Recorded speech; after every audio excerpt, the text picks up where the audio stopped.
दोस्तों नमस्कार, स्वागत है आपका हमारे YouTube चैनल एसएस महावचन में। आप हमारे चैनल पर नए हैं तो चैनल को सब्सक्राइब जरूर कर लें और वीडियो को लाइक भी कर दें। ज्योतिष और पौराणिक ग्रंथों में युगों का मान अलग अलग है। पौराणिक ग्रंथों के अनुसार 4 युग होते हैं: सतयुग, त्रेता युग, द्वापर युग और कलयुग। कहते हैं कि कलयुग में पाप अपने चरम पर होगा। वर्तमान में कलयुग काल अर्थात कलयुग चल रहा है।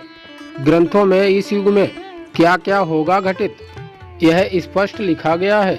यह भी है कि इस युग में जब कहीं भी प्रलय होगी तो सिर्फ हरि कीर्तन ही उसे बचाएगा। आइए जानते हैं कि कलयुग में सावधान क्यों रहें। सतयुग में प्रतीकात्मक तौर पर धर्म के 4 पैर थे। सतयुग में मनुष्य की लंबाई 32 फीट अर्थात लगभग 21 हाथ बताई गई है। इस युग में पाप की मात्रा 0 विसर्वा अर्थात 0% होती है। पुण्य की मात्रा 20 विसर्वा अर्थात 100% होती है। राजा हरिश्चंद्र हुए थे। राजा हरिश्चंद्र ने सत्य के लिए खुद के परिवार और अंत में खुद का बलिदान भी दे दिया था। त्रेता युग में धर्म के 3 पैर थे। इस युग में मनुष्य की लंबाई 21 फीट अर्थात लगभग 14 हाथ बताई गई है। इस युग में पाप की मात्रा 5 विसर्वा अर्थात 25% होती है और पुण्य की मात्रा 15 विसर्वा अर्थात 75% होती है। इस युग में विष्णु का वामन और राम अवतार हुआ था। असुर राज बलि ने 3 पग में धरती दान कर दी थी, जबकि राक्षस राज रावण से सीता का अपहरण करने के बाद उन्हें छुआ तक नहीं। द्वापर में धर्म के 2 पैर ही रहे। इस युग में मनुष्य की लंबाई 11 फीट अर्थात लगभग 7 हाथ बताई गई है। इस युग में पाप की मात्रा 10 विसर्वा अर्थात 50% होती है, जबकि पुण्य की मात्रा 10 विसर्वा अर्थात 50% होती है। मतलब यह है कि इस युग में आधे मनुष्य पापी और आधे पुण्यात्मा थे। इस युग में महाभारत का युद्ध हुआ था। यह युद्ध धर्म युद्ध ही था। कृष्ण ने धर्म की रक्षा की थी। द्वापर युग में 2 पैर और अब कलयुग में धर्म के पैरों का कोई नामो निशान नहीं है। धर्म अब पंगु बन गया है। इस युग में मनुष्य की औसतन लंबाई 5 फीट 5 इंच अर्थात लगभग 3.5 हाथ बताई गई है। इस युग में धर्म का सिर्फ 1/4 अंश ही रह जाता है। इस युग में पाप की मात्रा 15 विसर्वा अर्थात 75% होती है, जबकि पुण्य की मात्रा 5 विसर्वा अर्थात 25% होती है। लेकिन वर्तमान में देखा जा रहा है कि कलयुग काल अपने चरम पर है। यह जो 25% पुण्य की मात्रा बताई गई है, यह अब कहीं भी नजर नहीं आती है। महज 5% ही पुण्य कहीं बचा होगा। अब तो चारों तरफ पाप ही पाप नजर आता है। आइए जानते हैं कैसे। कलयुग का वर्णन करते हुए श्री कृष्ण कहते हैं कि कलयुग में ऐसे लोगों का राज होगा जो दोनों ओर से शोषण करेंगे। बोलेंगे कुछ और, करेंगे कुछ और, मन में कुछ और, कर्म में कुछ और। ऐसे ही लोगों का राज होगा। इसी प्रकार कलयुग में ऐसे लोग रहेंगे जो बड़े ज्ञानी और ध्यानी कहलाएंगे। वे ज्ञान की चर्चा तो करेंगे लेकिन उनके आचरण राक्षसी होंगे। बड़े पंडित और विद्वान कहलाएंगे, किंतु वे यही देखते रहेंगे कि कौन सा मनुष्य मेरे और हमारे नाम से संपत्ति या पद कर जाए। कलयुग का मनुष्य शिशुपाल हो जाएगा। कलयुग में बालकों के लिए ममता के कारण इतना करेगा कि उन्हें अपने विकास का अवसर ही नहीं मिलेगा। मोह माया में ही घर बर्बाद हो जाएगा। किसी का बेटा घर छोड़कर साधु बनेगा तो हजारों व्यक्ति दर्शन करेंगे, किंतु यदि अपना बेटा साधु बनता है तो रोएंगे कि मेरे बेटे का क्या होगा। इतनी सारी ममता होगी कि उसे मोह माया और परिवार में ही बांध कर रखेंगे और उसका जीवन वहीं खत्म हो जाएगा। अंत में बेचारा अनाथ होकर मरेगा। कलयुग में धनाढ्य लोग लड़के लड़की के विवाह में, मकान के उत्सव में, छोटे बड़े उत्सवों में तो लाखों रुपए खर्च कर देंगे, परंतु पड़ोस में ही यदि कोई भूखा प्यासा होगा तो यह नहीं देखेंगे कि उसका पेट भरा है या नहीं। उनका अपना ही सगा भूख से मर जाएगा और वे देखते रहेंगे। दूसरी ओर मौज मदिरा, मांस मच्छर, सुंदरता और वैश्यन में पैसा उड़ा देंगे, किंतु किसी के 2 आंसू पोंछने में उनकी रुचि नहीं होगी।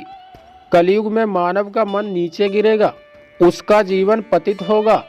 यह पतित जीवन धन की शिलाओं से नहीं रुकेगा, ना ही सत्ता के वृक्षों से रुकेगा, किंतु हरि नाम के एक छोटे से पौधे से, हरि कीर्तन के एक छोटे से पौधे से मनुष्य जीवन का पतन होना रुक जाएगा। पुराणों में लिखा है कि जो व्यक्ति संगठन या समाज वेद विरुद्ध आचरण कर भारत की धार्मिक सांस्कृतिक एकता को खंडित करेगा, उसका आने वाले समय में समूल नाश हो जाएगा। पुराणकार मानते हैं कि जैसे जैसे कलयुग आगे बढ़ेगा, वैसे वैसे भारत की गद्दी पर वेद विरोधी लोगों का शासन होने लगेगा। ये ऐसे लोग होंगे जो जनता से झूठ बोलेंगे और अपने कुतर्कों द्वारा एक दूसरे की आलोचना करेंगे, और जिनका कोई धर्म नहीं होगा। ये सभी विधर्मी होंगे। ये सभी मिलकर भारत को तोड़ेंगे और अंततः भारत को एक अराजक भूमि बनाकर छोड़ देंगे। ज्यों ज्यों घोर कलयुग आता जाएगा, त्यों त्यों सौराष्ट्र अवंत, अधीर सूर अर्बुद और मालव देश के ब्राह्मणगण संस्कार शून्य हो जाएंगे तथा राजा लोग भी शूद्र तुल्य हो जाएंगे। अपनी तुच्छ बुद्धि को ही शास्त्रत समझकर कुछ मूर्ख ईश्वर की तथा धर्म ग्रंथों की प्रामाणिकता मांगने का दुस्साहस करेंगे। इसका अर्थ है कि उनके पाप जोर मार रहे हैं। जब सभी वेदों को छोड़कर संस्कार शून्य हो जाएंगे, तब सिंधु तट चंद्रभाग का तटवर्ती प्रदेश कौंतीपुरी और कश्मीर मंडल पर पर्याय शूद्रों का संस्कार ब्रह्मतेज से हीन नाम मात्र के द्विजों का और मलेच्छों का राज होगा। सबके सब राजा राजनेता आचार विचार में मलेच्छ प्राय होंगे।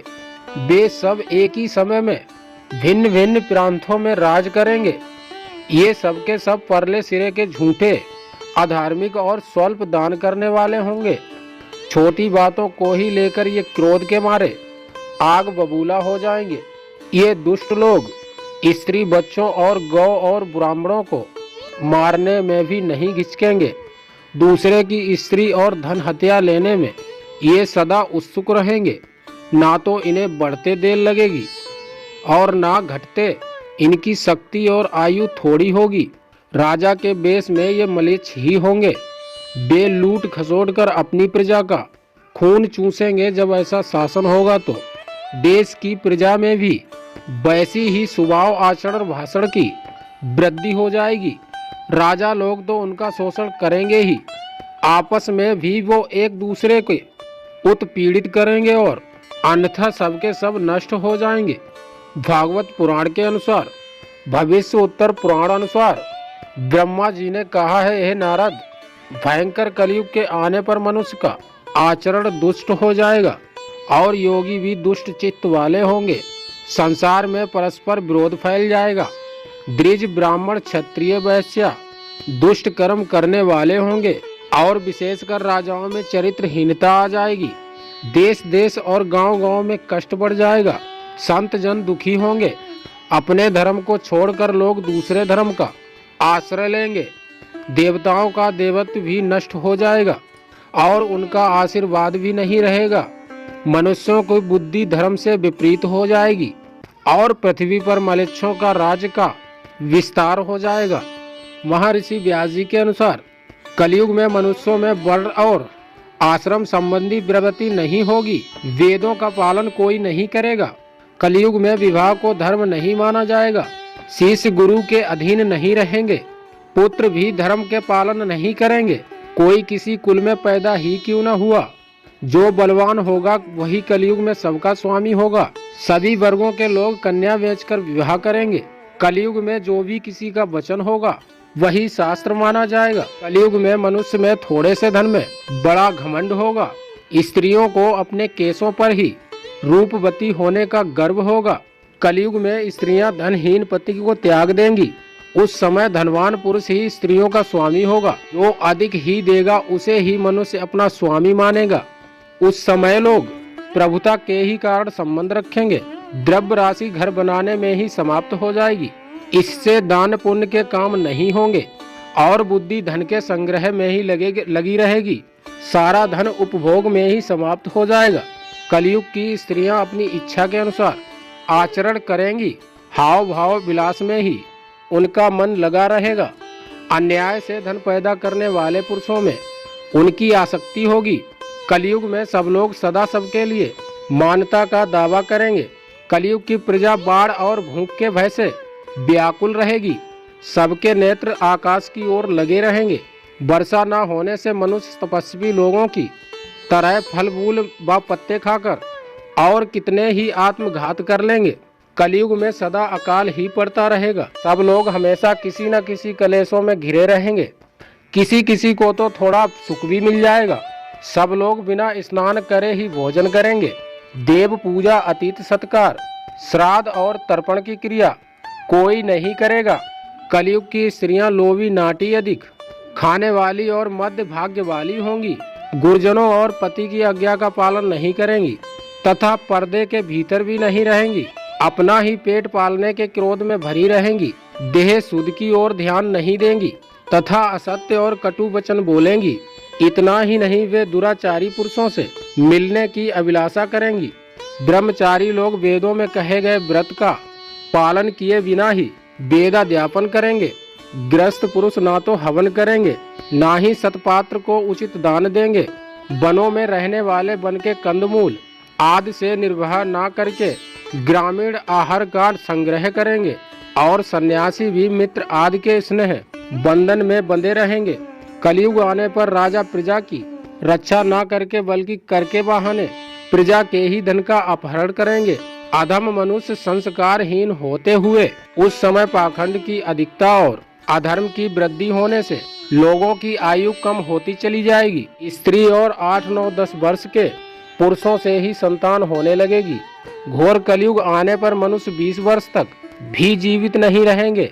उस समय लोग मंद बुद्धि, व्यर्थ के चिन्ह धारण करने वाले, बुरी सोच करने वाले होंगे। लोग ऋण चुकाए बिना ही हड़प लेंगे तथा जिसका शास्त्र में कहीं विधान नहीं है ऐसे यज्ञों का अनुष्ठान होगा। मनुष्य अपने को ही पंडित समझेंगे और बिना प्रमाण के ही सब कार्य करेंगे। तारों की ज्योति फीकी पड़ जाएगी। 10 दिशाएं विपरीत होंगी। पुत्र पिता को तथा बहुएं सास को काम करने भेजेंगी।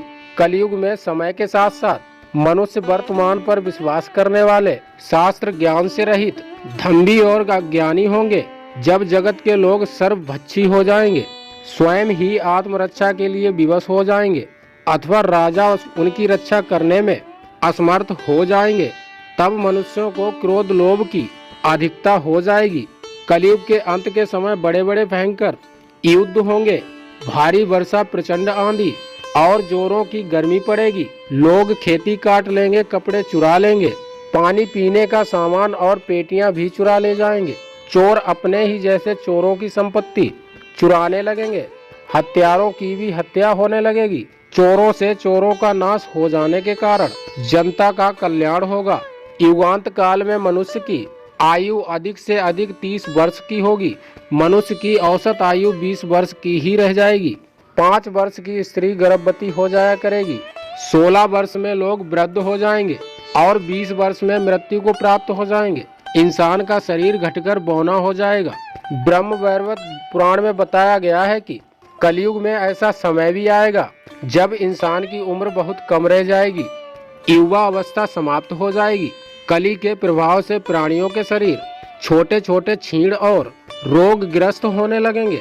श्रीमद् भागवत के 12 स्कंद में कलयुग के धर्म के अंतर्गत श्री सुखदेव जी परीक्षित जी से कहते हैं, जीव जीव घोर कलयुग आता जाएगा।